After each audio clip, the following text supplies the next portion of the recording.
I'm Eleni Palas, and this is the Human-Centric Leading Vlog. Today we'll talk about toxic work environments. If you're responsible for transforming such a team culture or organizational culture, it's important for you to understand the specific elements that make up of such a culture. You don't want to have yourself reacting to the symptoms and try to plug the symptoms, which will dilute your impact and your energy. You want to know exactly what are the systems and structures so that you go to each element and you transform them systematically over time, reinforcing the right behaviors so that you create change that lasts. I'm going to put up an image called the Magnificent Compression Machine. This is an image of a toxic work environment. If you can't read all the words, I'll talk through them. The basis is the assumption that humans are replaceable cogs in a wheel. This is a legacy mentality that we have inherited from the past that sees people merely as doers, as thinkers, as titles, as job functions, humans who just have a purpose of doing something for a system and nothing more.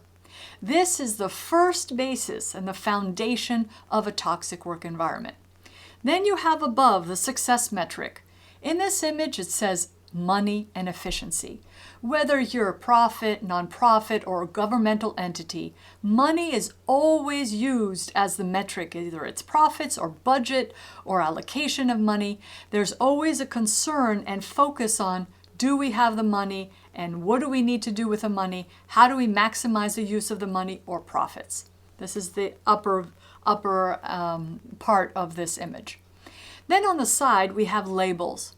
When we label people, good, bad, smart, not so smart, older, younger, experienced, not experienced, difficult, easy, when we use labels for people, we start to create problems, and that's one of the elements of this toxic work environment. Then at the other side, we have hierarchy, but not any hierarchy. We have a power over hierarchy. So that means some people in the organization are more powerful and can use their power to do whatever they want to people in the rest of the organization.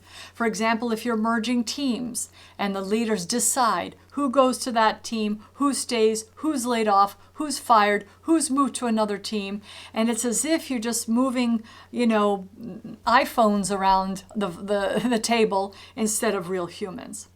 Now, these are the structures.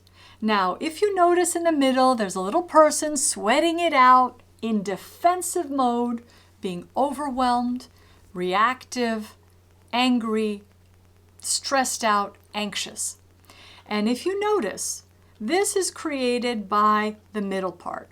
And then the inner layer, there's always this idea of reward and punishment and criticism, judgment, and blame. This creates the compression. So you have these elements that are very strong pillars and they influence how people feel and react and behave. And then you keep the compression going by creating psychological fear so that everybody's scared of the next reward or punishment, and nobody knows necessarily how to get each, and criticism, judgment, and blame. In the past, we used to be scared of lions, tigers, and bears. Now we have psychological fears.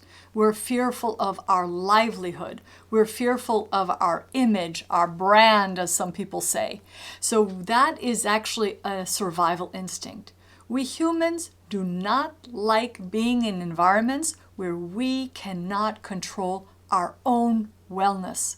So somebody has power over us, we feel like we have to do whatever we need to do to stay safe in that environment. If some leader, let's say, uses bully behavior, we're going to do like stay quiet, stay silent, stay out of their way, whatever they do. But this structure is how people stay in a defensive mode where people are protecting themselves and protecting their jobs. Think of it this way. We each have 100 points of energy per day. And in a toxic work environment, we can use up to 80, 90 points protecting ourselves. defending our work, defending our name, deflecting criticism, judgment, and blame, avoiding negative consequences. We're always fearful of what might happen that would hurt us. And we also fear because we're socialized in a world where we might be convinced we're replaceable cogs in a wheel, or at least we know other people see us that way. So we have an underlying insecurity. We are not confident that we could handle any consequence, and so we deflect.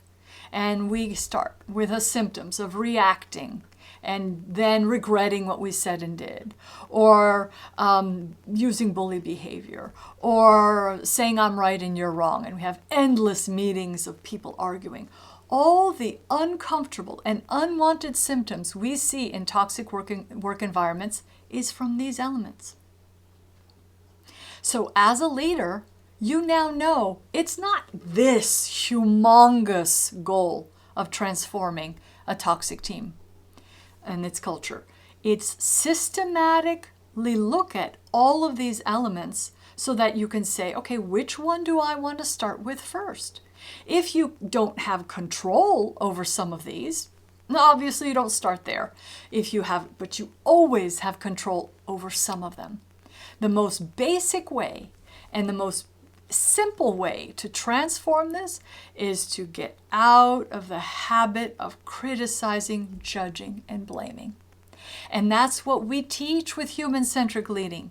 We teach how to transform these types of environments that are foundationally or based on the idea that humans are replaceable. That's the ultimate damage to any culture.